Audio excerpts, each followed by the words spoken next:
All right, peace, y'all. How y'all feeling? How y'all feeling? This will be a very informative live tonight. We will do strictly teach. We will teach. We will teach. We will teach. We will teach. And what I want to cover is I'm going to cover the top things that we cover, or the top 6 things that we check before buying any piece of land. This is our first stage of due diligence. Anyone that comes into our community, we highly recommend that you adapt to these 6 things. And there's some other things that we review when purchasing land, but these 6 things we always check. And I recommend that you always check if you're outside of our community and you're handling your business on your own, or if you're new. Hopefully this is helpful for you, because we've been doing this for years now, and still to this day, this is what we check as our first stage of due diligence. This is going to, if a property doesn't pass this check, then we won't move forward with the property, if that makes sense. So you may want to take notes. I will say beforehand that this is inside of our private community, our new private community. That's only for $4.99. This top 6 things that you should check for, this lives inside of that community. So for those people, they can go and download the sheet, and it's theirs to keep. And you can refer to it anytime that you're purchasing land. Comment the word acres at any time during this live to become a member of that. It's loaded with resources. Proud to say, in less than 2.5 weeks, we have over 150 members and growing. It is a community where like-minded people are there for one cause, and that is to win. That is to discuss land. That is to discuss different land topics. That is to discuss farming and everything that the Acre Boys deem to be prevalent in our space. It is inside of that room. I would love to have you as a member, because I want to have a community, a whole community uh, uh, that believes in this message, and we're housed in one space outside of just social media. Everything that we have and everything that we do, we don't put on social media. That's why we curated that space, so we can have more intimate conversations in there, and you can take advantage of those things, and you can start to build a community. Eventually, we're going to grow that community up. Once it gets to that point, we'll start talking about how we can invest together as a community. But as with anything, it has to grow first. But Common Acres to be a part of that. Let's get into the tutorial.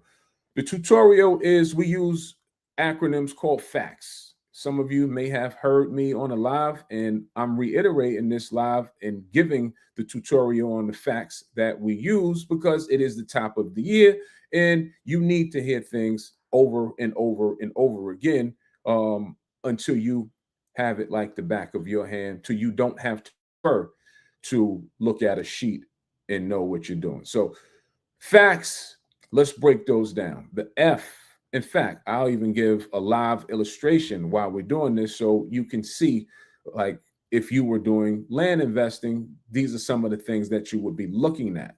What you see on the screen here, this is a GIS map.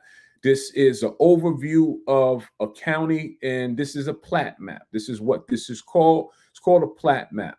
And these are different properties. That's all these lines are. These are different parcels. These are different properties. All right. So if we were looking at any of these properties, right? If we were interested in buying one of these properties, we need to evaluate it.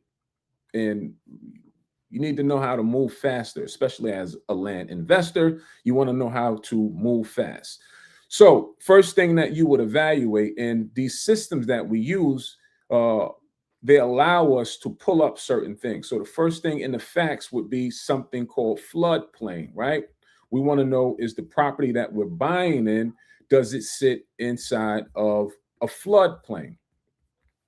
Now, there's a difference between floodplain and wetlands, and we'll pause there and explain. There's a difference between floodplain and wetlands. What you see on the screen, this blue is indication of wetlands. Wetlands and floodplains, two separate things. Let me see if I can find an image for you of what floodplain would look like. I'll see if I can pull up something really quick. Allow me 1 second to see if I can find floodplain. All right, I found something for you. And I'm just grabbing something to give you an illustration of what floodplain is, because this is key. I would want you to know. And I'll pull it up on the screen. Just give me 1 sec.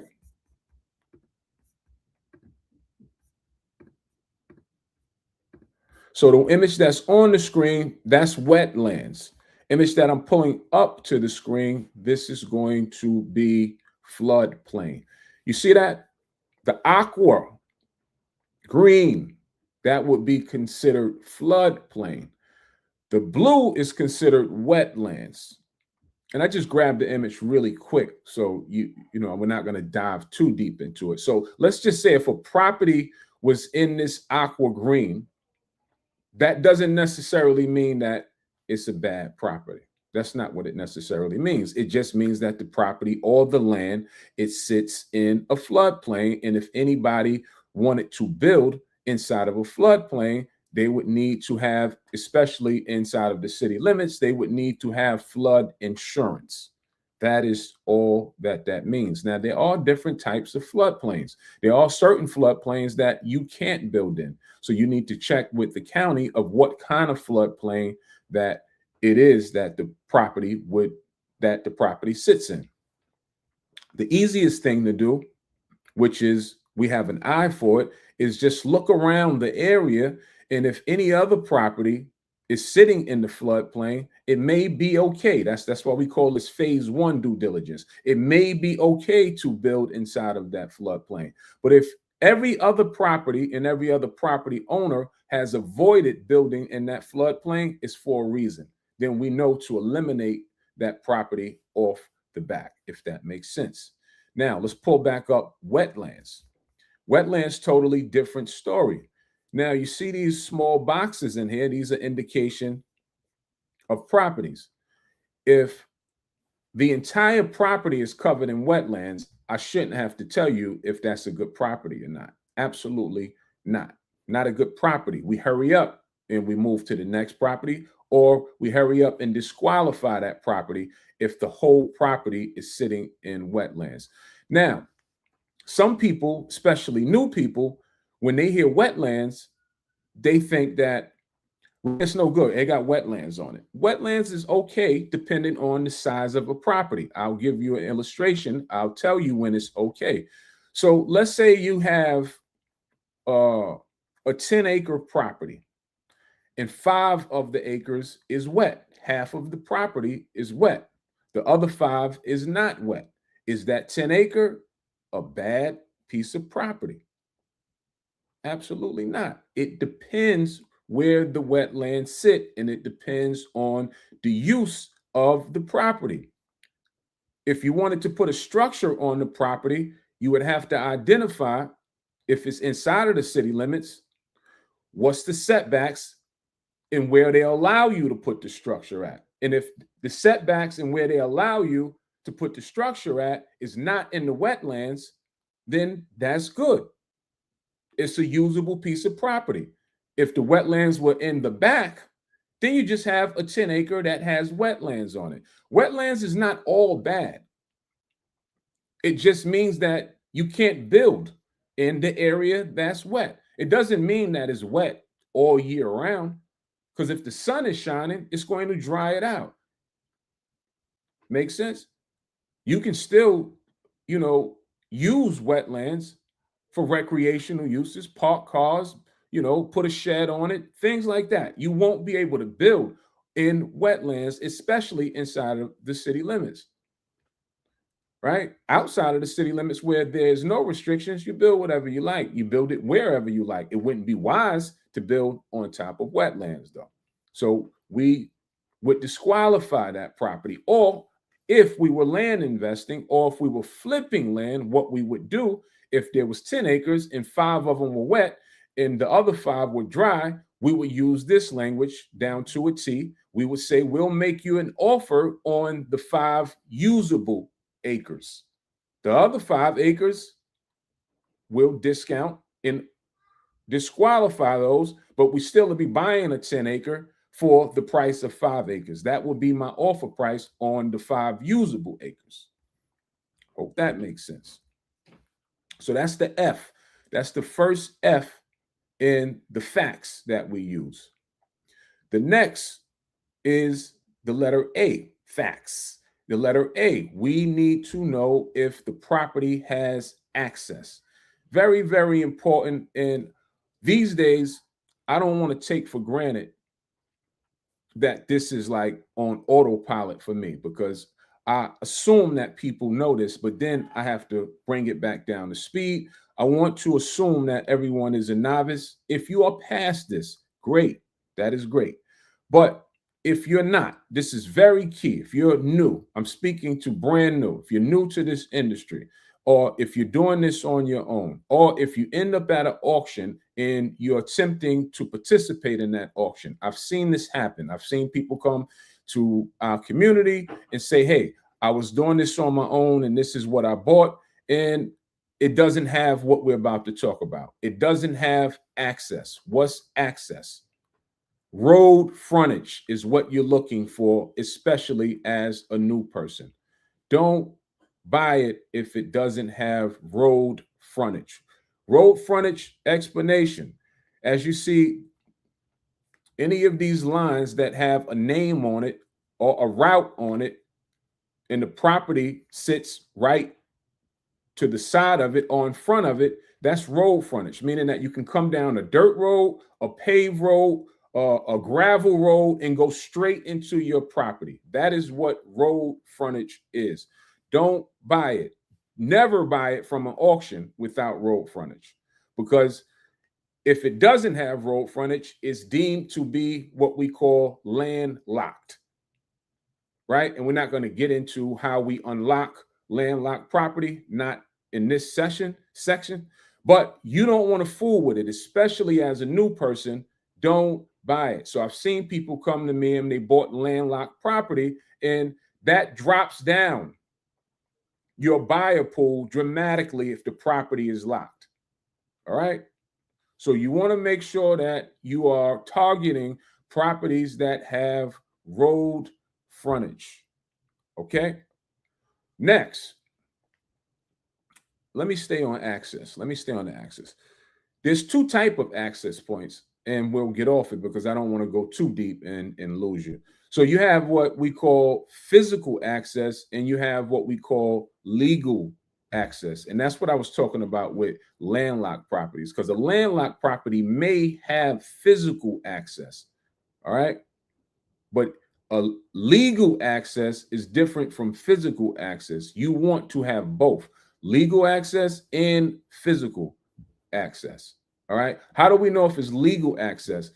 Legal access roads is going to be county roads, roads that's registered with the county. Those are legal accessible properties. You can, now we're diving deeper. Since I started, I'll land that plane in one sentence. Properties that have physical access but is not legal are private roads. So you may see a private road. How do you smoke out what's a private road? Typically, it's off the beaten path, but you see a road that you can get to. That's usually a private road. And we'll stop there because I don't want to lose you. So the next A, by the way, I see people commenting acres inside of the chat. Comment the word acres, come inside the private community for less than a quarter of a day, less bill. This fact sheet that I'm explaining lives inside of the private community, so you can download it and have it next to you anytime that you're ready for it. So next, let's go on to the other A. The facts has 2 A's, FAA. The other A is adjacent. Why is that important? Adjacent, you want to know what's going on next to your property, especially as a new land investor. You want to know what's going on in the area, what's happening next to your property, to the south of it, to the north of it, to the east of it, to the west of it, especially when we're dealing with infill lots, which are smaller lots typically found in suburban and urban areas. Infill lots, we want to know what's happening in the immediate vicinity of that said property or that said land. Why? That's an indication of what your property would be used for. Like if you see on the screen here, on the downside, the south side of the image, you see houses. If you know what you're looking at, those things are houses on the property. On the north side of the property, you just see green with lines on it. No houses are there. So if I were coming and looking at this area, that would be alarming to me of, well, why isn't anything built on the north side? I would prefer to have a lot on the south side where houses in the proof of concept is already there, if that makes sense. Hopefully it does. So adjacent is very important. You want to know what's happening in the area because it is an indication of what you'll be able to do with your land, and it is an indication of if you have a good piece of land to invest in. All right. Phase one, due diligence. Next in the facts is something, the C is something that we call comps or comparables. Many of you probably know what a comp is or a comparable. Many of you may not. But a comparable simply will tell us what's selling or for sale in that area, right? We need to know what price points are in the area that we're looking in the area that we're investing in. Why is that highly important? Probably one of the most important acronyms in this lesson is the comps, because we need to know now we're dealing with money. Is it worth what we're looking at? What price point am I going to offer? What's a predicted or educated guess of what I'll be able to sell it from? We don't guess these things. We don't make things up or pull them out of thin air. We only go by the data and what the data says. If the area says houses and land are selling for $10,000, forget what you feel or what you want them to sell for. The comps say that they sell for $10,000, and that's what we're going to go by. So knowing how to pull comps is vital. You can't make an offer on something because we make a lot of offers to buy land. So we can't make an offer on land. If a seller is calling us to sell, we can't make an offer if we don't have data that support price points. Makes sense, right? And I don't suggest even if you was buying it to hold.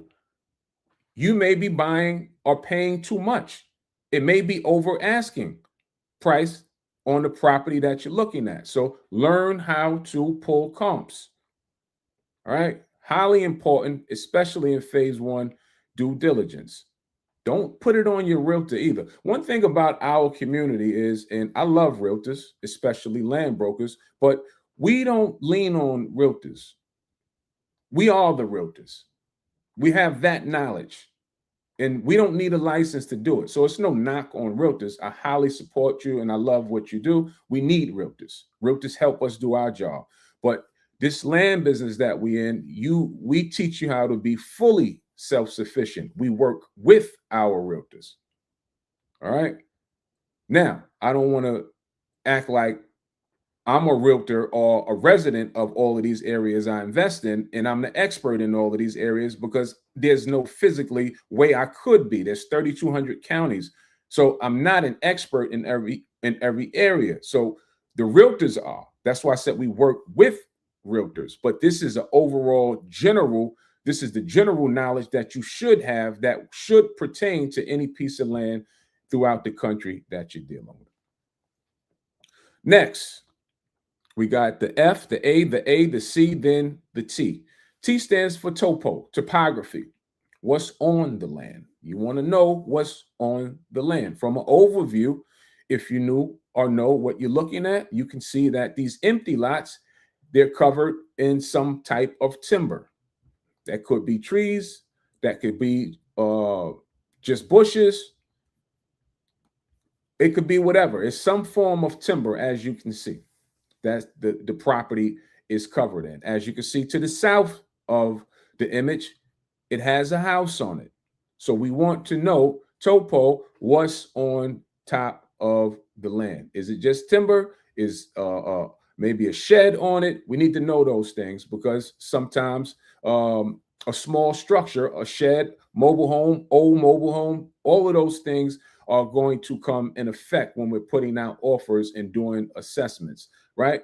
So even if it's a ran down mobile home, it's going to affect the price of the deal in a good way and a bad way. Because if it's a ran down mobile home, it says two things to us. One, if it's not something, or dilapidated mobile home, if it's something that we'll have to move, it's going to cost you $4,000, $5,000, $6,000 to move a mobile home. So that affects your offer, that affects your pricing, right? The great thing about if there was a mobile home on it at some point, it says what? It says that at some point, a septic and utilities and electric was ran to that property at some point. So there's good and bad. You prefer having a mobile home that you can keep there, even if it's a little ran down. People don't mind coming in and refurbing these mobile homes, and it'll drive the sale up of your land. All right. Next, we got the T. Then we have the last but not least is the S. The S stands for slope. Slope typically doesn't come into play when we're dealing with smaller lots or we're dealing with infill lots, because most of the time there's not going to be huge slope on smaller lots, half an acre on and down, right? Anything over, we start looking at slope really heavy when there's 2 acres, 3 acres and above. We'll at least take a look at it to see if the property has some slope issues on it. The biggest thing that we're looking for when it's 2, 3 acres and under is that there's not any drop-offs. What's a drop-off? That's if the land is going like this, then it goes, which you probably won't see often, but we have seen it. You want to watch drop-offs. Now, when we're dealing with larger acreage, 10 acres, 20 acres, 30 acres, 40 acres, we're looking for slope. We want to know what that large acreage is doing. Is it rolling hills? Is it going all the way downhill? Is it going all the way uphill? Is there any drop-offs on it? All of those things are going to affect the price. When you're dealing with slope on large acreage, what we're usually trying to identify is we're trying to find an area that's the buildable area that is level enough that someone can come into it and put a cabin or a cottage or something like that, because that affects the price, as I stated, because in order to get rid of slope, you have to do something that's called grading, bringing in dirt and get the land graded, and that starts to cost money, a lot of money to grade land. So those are our facts. I hope I didn't lose anybody with that. You too can absolutely do this. This is not hard. You just need to adapt to the system. Once you know it, you know it. And I highly suggest that you use what we laid out there. That's from us to you for absolutely no charge whatsoever. I hope you use it if you're out in the world looking at land and buying land on your own, because I would hate for you to pick up a bad piece of land, because once you own it and it's a bad piece, pretty tough to get rid of it. All right, especially if you buy a landlocked piece of property or a wet piece of property. We've seen all of these things happen. I've seen people buy property with wet land on it and stuck with it and really can't do anything with it. All right, so hope that was helpful. Wanted to come on here, give that to you. We're working a little late tonight. I'm going to shut it down on a Friday evening, and I've done my job today. Let's continue to be great. If you thought this was helpful, and if you're looking to hear more conversation about land, comment that word acres. Our private community, as I stated, I'm looking to grow that room. I want a room full of highly educated people that's ready to win. We talk about a plethora of things in that room. One thing that we do focus on a lot, we have a room that's called Let's Talk Money. We have a room that's called Let's Talk Money. I want to highly focus on wealth building and conversations around wealth building, and give motivation and inspiration to do things like save money. Like, we're really good at the output end of money. You mastered how to let it go out of your wallet. You're really good at that. We all are. We can find some things to get that money out of the wallet. Let's start to reverse that and heavily focus on how we keep some money. We like the acronyms. We're big on acronyms. We like the acronyms EKG. You learn how to earn it. We need to learn how to keep it and grow it, because that is going to be key. And that is how we're going to help ourselves and our families moving forward, about having more money conversations, right? Ask yourself, how often and how many conversations do you have about money? Is your circle, do you sit around on lunchtime and have money conversations about how you could invest, how you could grow money? Most people don't. And it baffles me, because it's the one thing that you interact with on a daily basis. And you wonder why nothing changes in that department, because there's no focus on that in that department. So let's hyper focus on having conversations, get around some energy in some rooms that's what they're into. I'm into that. I'm highly into that. Don't talk to me about sports these days. I don't want to hear about rap. I don't want to hear about gossip, the shade room, none of that shit. Let's talk about how we can make some money together and how we can grow together. If you have ideas on how we can grow money, I love to hear them. Like this, I'm not the king of this topic. I love to hear them. That's why I said I want to have a community of like-minded people that we can throw ideas off the wall, inspire each other, motivate each other, so people can go out and take action. The more you're around these things, the more conversations you have about them, something just magically starts to happen. What you think about the most is what you become. What you speak about the most means that it's constantly on your mind. So let's dedicate in 2026. Let's say to ourselves, let's get around some communities that's moving like that. And that's why we put the price point at less than a quarter of a day. That's less than a value meal a month. Quarter a day, $4.99 to come in a community bill. All right, comment the word acres, and I'll see you inside there. I expect to see all y'all inside of there. Come hang out with the Acre Boys. Peace, love.